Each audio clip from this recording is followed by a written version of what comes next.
It's funny because they approached me when I was like 18 for the first time, and then at 21, and then at 25, and then at 28, and every time I said a very quick no, because it was nothing I was interested in doing at the time.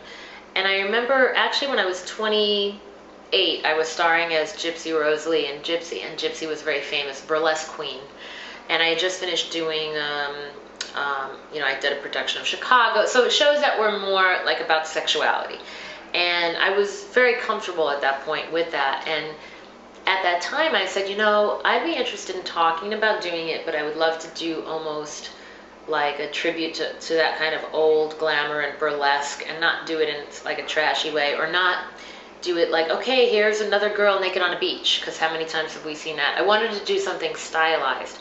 And at that time they actually said, we don't think that's right for our audience. And I said, okay, then forget it. Because I was always big on doing things that I want to do on my terms, and they came back to me when I was in my 30s and said, basically, that idea you had back then, we're game for you to do that now. If you want to do something more stylized, and like, it was almost like different eras of glamour and beauty. And to me, the nudity was almost like secondary. I was like, okay, it was 2005 at the time. That part of it didn't even seem like such a big deal, and Playboy was so iconic. And when they came to me, it was so on my terms. They were like, whatever you're comfortable with, whatever you're not comfortable with. The contract had every single thing outlined that I would or wouldn't do, or I had total approval over everything. So I thought, well, why not? It's like a once in a lifetime, thing that many women do, and I had a great time doing it. Never regretted for a minute. Those moments, yes, I was concerned.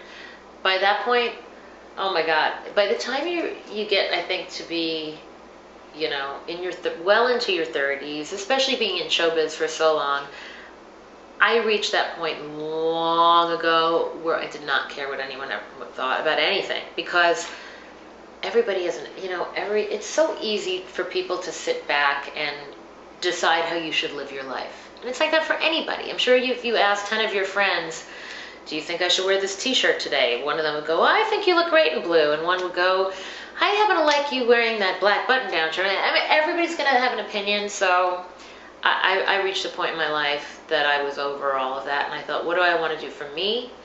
I actually would have regretted not doing it, as opposed to the other way around, if I would have said no at that moment. So I thought, no, this is something I want to try. And I just want to go have fun with it, celebrate it, and let people think whatever they want. Worst pickup line. Hey, aren't you Tiffany? No, I don't know. I'm kidding. Hey, I think we're alone now. And then I go, wrong song, mister. You're going home alone. Speaking of I think we're alone. No, I don't know. God, the worst thing. One funny thing that I hear is, and I don't know if it's not necessarily a pickup line, but you can edit and use it as the pickup line if you'd like. I get, hey, you look like Debbie Gibson, but older. I am! Thank you very much. One is, sing the way you speak. Like if I was speaking to you and then I went into a song, right? It's the same voice.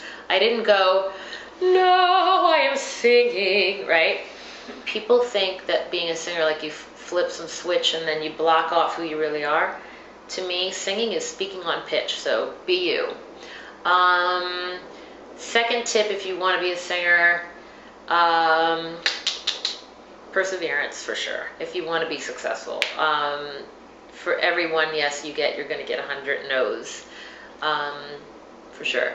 Third tip would be, try to be as self-sufficient as you can on the writing side and the producing side.